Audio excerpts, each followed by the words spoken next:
friend. Ah, now this is his friend from the Anarchist group in Rome? That's the one, sir. Your friend, or rather partner. Clever. Yes. Yeah. Your friend has confessed to planting a bomb in that bank in Rome. Another bomb? How did the suspect take that? Well, very badly, sir. Yeah. He turned pale, then he asked for a cigarette, and then he lit it. And then he jumped. No, not immediately. Oh, that's what you told the coroner. Oh, well. Then later on you said he looked cornered. Why was that? His alibi had collapsed. So he didn't jump straight away? No. His alibi had collapsed? Yes. When? After he lit the cigarette. I see. You see, he said he spent the afternoon in a bar in Avila. Witnesses? Hundreds of them. But you didn't believe him? Why should I? Indeed, as you told the coroner, the fact that he jumped was plain admission of guilt. Absolutely. Then later on, of course, you said we had no proof at all against the poor chap. And on television, Inspector, you said, I can't understand it. We're all having a jolly good laugh, and he suddenly jumped out the window. Things got a bit out of hand. I should say, you arrest a free citizen, you hold him beyond the legal time limit, you traumatise him by telling him you have absolute proof he's a bomber, which you later state you didn't have at all. You then tell him you'll make sure he gets the sack, and then in spite of hundreds of witnesses who saw him in a bar, you tell him his alibi has collapsed, and you round the whole deal off with the coup de grace to tell him his friend has confessed to a filthy massacre in Rome, had he? Who? His friend. What? Confessed to the massacre in Rome. No. No? We invented it. Oh, what imaginations. I will be perfectly frank, gentlemen. You two are done for. You will be charged forthwith with instigating this man to commit suicide. What? That is right. But, Your Honor, you want it yourself. What? Our job is to interrogate suspects. What? And we might be required to use a few intimidating tactics. What? Shut up. Do you mind? We are dealing with a campaign of... Shut up! We are dealing with a campaign of sustained psychological violence, followed by a public exhibition of outrageous and contradictory lies. We weren't even in the room when the suicide took place. Ask the constable. Yes, sir, they both left the room before he threw himself out. Exactly. Well said, constable. Where does it say that? It doesn't. Oh? No, because that's the first version, sir. The constable's referring to the second version. The what? Second version. What second version do you want, sir? That one. No! That version, sir. Where's the first second version? With the second version. How many second versions are there? Six. There. Oh, yes, of course. Yes, of course.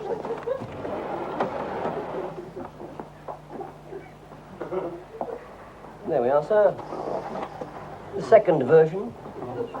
So there's been a little rewriting of events, has there? Slight correction. We corrected the time of the original interrogation in which we employed the lies. deception strategy. Session ended at 8 instead of midnight, as previously stated. So you brought everything forward 4 hours. All except the fall from the window. There were witnesses to that. Excuse me, sir. See this just there? After an initial period of depression, the anarchist was cheering up. He didn't give a damn about his friend in Rome. He despised him. So your lies meant nothing to him? Exactly. So why did you tell them to him?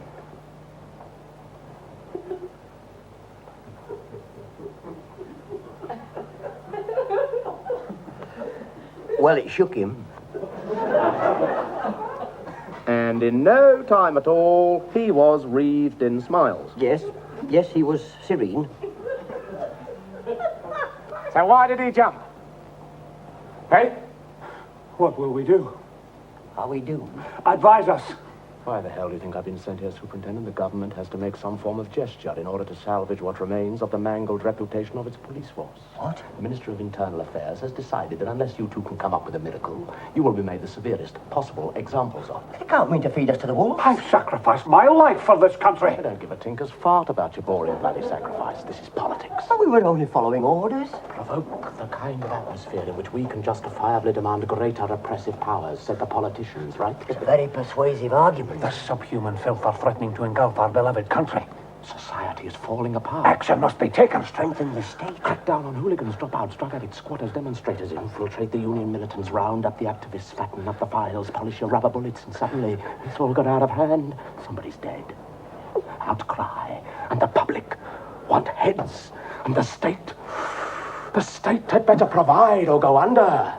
Your heads, you soppy suckers. Who wanted my advice? Yes? Out! The pair of you. No! Your careers are ruined. Your children will spit as you pass. It's not fair. Fair tradesmen won't serve you. You won't get an American Express card. You are abandoned, lost. This is monstrous. Your own ridiculous lies have condemned you, Pizza. I warned you, didn't I? I said leave the script writing to the film directors, but no, you had to blab your nonsense to the world. Can't you feel the humiliation? Jump, you dishonorable world. I won't, it's not fair. There's the only decent thing left. Follow your victim into oblivion. He's right. I can't bear the disgrace. Familia, pardonne me. No, there must be another way. Can't you feel that breath just boiling up inside you? One great liberating leap. I've got it. Don't panic, I've got it. If I want to panic, I'll panic. I'm going. Yeah! third version. What? We'll just have to do a third version. Haven't we made enough mess of the first two? We'll need your help, Your Honor, the benefit of your keen legal insight, and we'll produce a foolproof statement. Rubbish! Please. Very well, one last. Get back in here, Inspector. Are you going to or not? Get back in here then. Right, on with the darts. Let's shut the shite house door on all this, as they say, and start all over again. Superintendent. Point one. Yes. What's said cannot be unsaid. Therefore it stands, Inspector, that you or I, or someone acting on our behalf, now, played a little deception. The suspect smoked his last cigarette, but did not jump because it was 8 o'clock and not midnight, and everyone knows that railway workers have a great respect for timetables, which gives us all the time in the world to calm him down, iron out all the wrinkles, and give him a convincing motive for jumping. I know. You could say that the state of depression into which he had fallen had moved you. Moved. Constable? Sir, were you moved? Moved, I was moved. We were all moved. I wasn't moved. You see, I wasn't here. Yes, you were. I was, well, he's smiling serenely. Why am I moved? He smiles because he sees we are moved. That's not bad. It's all right. Good. It's not good enough. I gave him some chewing gum, sir. Brilliant. He starts to chew. Then he smiles, He likes juicy fruit. and I go out shaking my head.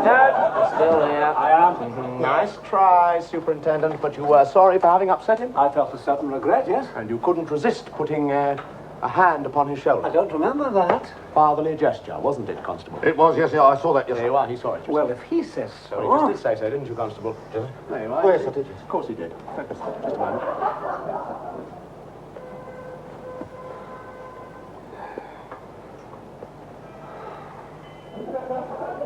And then you, Inspector, you gave his cheeks a gentle pat.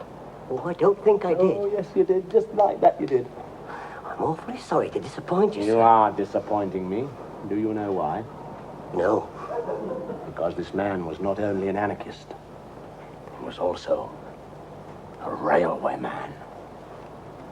Now, what does that mean to you?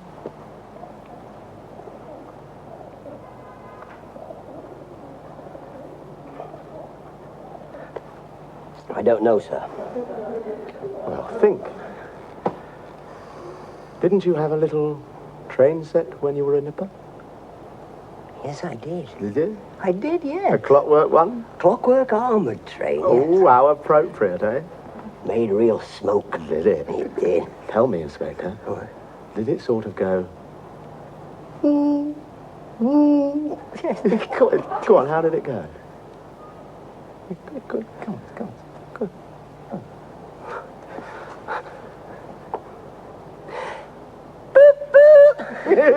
Go on, do it again. Wonderful.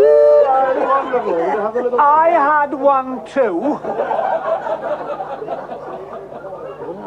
Superintendent, you old sly boots, you. Come on, let's hear yours. Very well. Very well. Thank you, Uncle Sally. Here we go. Let's go.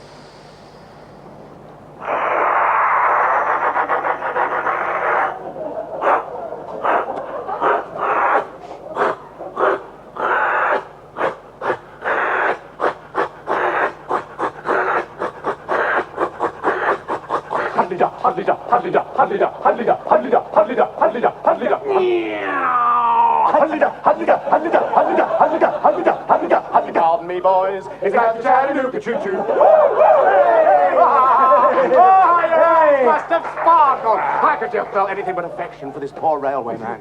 Bound forever in your subconscious minds to the little train sets of your childhood. I'm more than certain you gave his little cheeks a pat. Did I saw that as well, sir? There you are, you see, and you said, there, my lad, don't take it like that.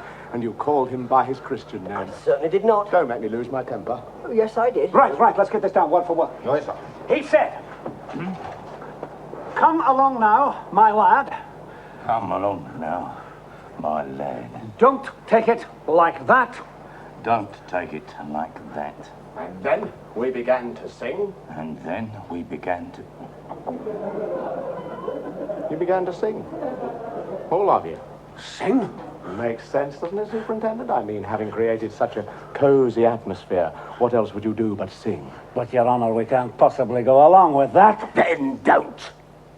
There's the window. It's the only viable alternative. No. Nobody believes a word you have said about this incident. Do you know why? Because besides being evident garbage, your stories lack the tiniest vestige of humanity. There's no warmth, there's no laughter, there's no pain, there's no remorse. Sing. Show a human heart. Beating beyond the sordid tangle of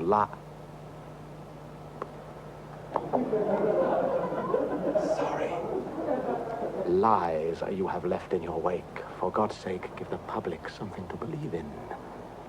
Poor railwayman. Poor, pathetic railwayman.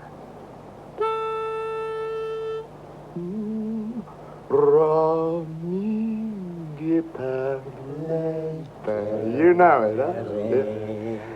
Hey, the song of anarchy itself. What could be more suitable? Our homeland is the whole world. Our law is liberty. We have but one thought. Revolution is in our hearts.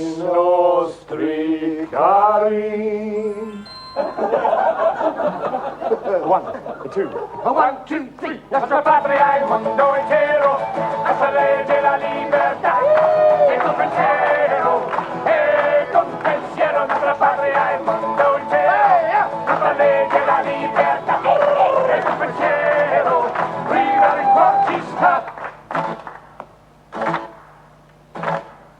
Ma torneranno Italia, i tuoi trascritti, ad agitare la pace, mamma, dei diritti. Nostra patria è il mondo intero, nostra legge è la libertà, e tu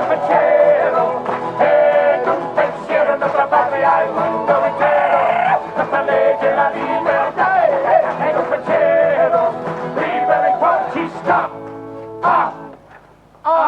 Coffee! No, the maggots are in. Look it out. They're all in. We have got to do a scene. Mind your black. Here we are! And our suspect is in the best of moods. He's never been happier. He was serene. He was serene. Good. No raptus, none of whisper of stress. Oh, that was later. Yeah, at midnight. Splendid. So now it's midnight. Come on, it's midnight. Come on, Constable. Camera number 2. Yes, what? Come along, Constable. Set the scene. Go get him, Constable. Is this working, Chess?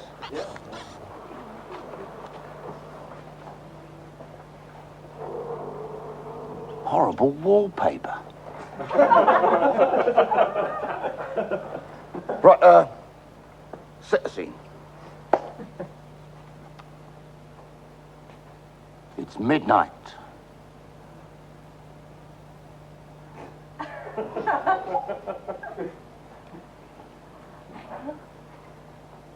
Thank you.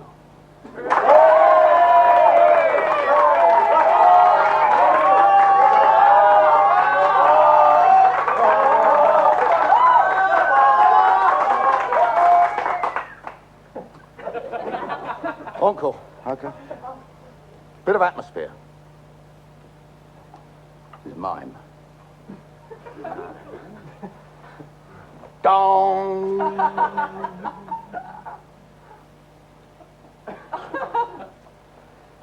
Dong. Yeah, this could take a little while. Dong. Dong. The bell. Dong. Here you go. National Health after Thatcher. All right. Come on. I need everybody, Constable. Thank you very much. What's that? The scene is set. Right. There are 4 of us in this room. Yes. Myself, the suspect, and... I just left the room. These two? Yes, sir. And what were they doing? Interrogating the suspect, sir. Still, after all these hours, they must be knackered. Well, just a bit. Bet you fancied roughing him up a bit, eh? Never got near the bastard. Very even-tempered, the whole proceeding. Don't get me wrong. Just a little slap. Across the chops. Never touched him.